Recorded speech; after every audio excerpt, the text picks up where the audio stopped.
আমি সূচনা শোনাবো ঝগড়ার রচনা। কি ঝগড়া দেখো বন্ধুরা, ঝগড়া লাগলে কিভাবে জিতবা সূচনার কাছ থেকে বুঝছে না। ঝগড়া লাগলে ভালো মুখ নিয়ে বসে থাকবে না, ঝাঁপাইয়া পড়বা, একদম ঝাঁপাইয়া পড়বা। যেভাবে ঝাঁপাইয়া পড়ছিল পাকিস্তানি হানাদার বাহিনীরা, সেইভাবে ঝাঁপাইয়া পড়ো একদম ঝগড়াইটা মহিলাদের মতো। কোমরে কাপড় গুইজা তারপর ঝগড়ার ময়দানে নামা পড়বা। জিত না হাসিল করার পর্যন্ত লড়াই করবাই, জিতবা তারপরে চলে আসবে, এর আগে আসবা না। ইচ্ছা মতো ঝগড়া করবা, কেন আসে না, কেন মারবা, কেন মাইরা পিঠের হাড্ডি ভেঙে দিবা, যাতে মেরুদণ্ড সোজা করে দাঁড়াইতে না পারে।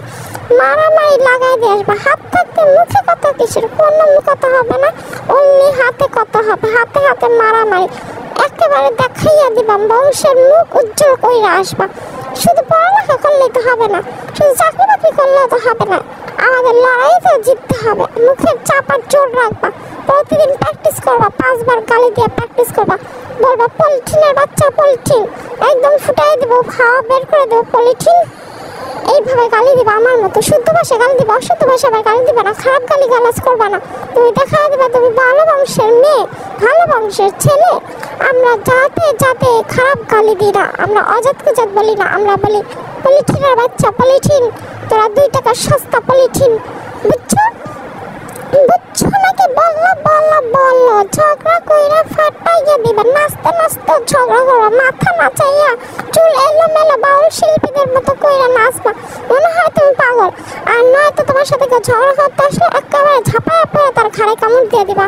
একদম আমার সাথে একটা কুকুর ঝগড়া করতে আসছিল, আমার দেখে 1 বার ঘেউ করছে, আমি 5 বার ঘেউ করছি। আমার কামড় দিতে আসছে, আমি তো মাথার চুল ডিবাইন্ড একদম দিয়েছি রেসলিং এর মতো দৌড় দিয়ে পিঠের ভিতরে কামড় বসাইয়া। তারপর আমার আম্মু এসে আমার পিঠায় ঘরে নিয়ে গেছে, বলছে কুকুররা কেউ কামড়। আমি কেন ছাড়বো বলো? ঝগড়া যে কুকুর করুক আর মানুষ করুক, কাউকে ছাড় দেওয়া যাবে না, কাউকে না, নো বডি ছাড় পাবে, নো বডি। সবাই কামড়ে মাইরা ধরে একখানে করবো, তবেই না সে আমি মানুষ। একদম আমাকে জিততে হবে, একদম মারামারিতে ফার্স্ট ক্লাস পাইতে হবে। পড়ালেখায় তো ফার্স্ট ক্লাস পাইলাম না, পড়ালেখায় তো কেউ ভালো না, তাই ভাবলাম মারামারিতে চ্যাম্পিয়ন হবে, চ্যাম্পিয়ন হইতে হবে আমার, সূচনার চ্যাম্পিয়ন। আর সূচনা ভাবলো সেই সাথে তাদের বন্ধুগণকেও শিখিয়ে দিই ঝগড়ার প্রসেসিং, কিভাবে ঝগড়া করতে হবে, কিভাবে জিততে হবে। যদি নাই একান্তই জিততে পারো বড়দের সাথে, তখন দিবা কান্দা, একদম জোর জোরে চিল্লা কান্দতে থাকবা,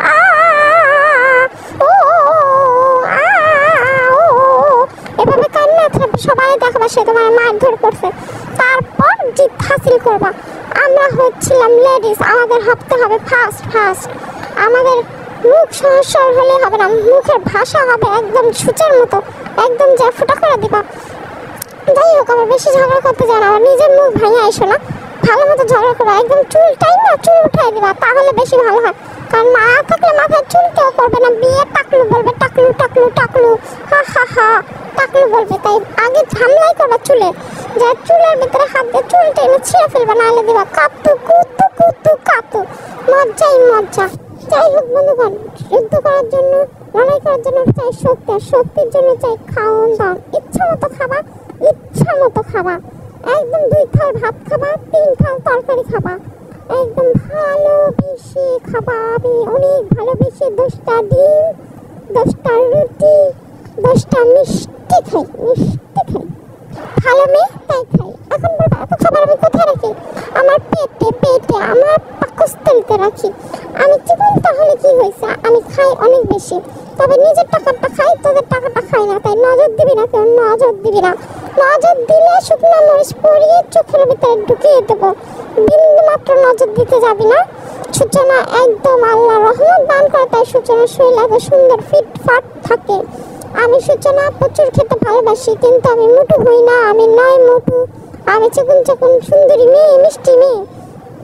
আর যারা আমাকে ভালোবাসো তাদের বলছি, ভিডিওটা দেখছো, চ্যানেল সাবস্ক্রাইব করতে হবে না, লাইক দিতে হবে না, কমেন্ট করতে হবে না। তাহলে দেরি কেন? হামলা মামলার আগে করে দাও, কমেন্ট দিয়ে দাও, লাইক করো, চ্যানেল সাবস্ক্রাইব। তোমাদের বাসি ভালো, তাই তো বলছি ভালো পাবে, না হলে করতাম হামলা, তখন ভালো লাগতো, দিতাম মামলা।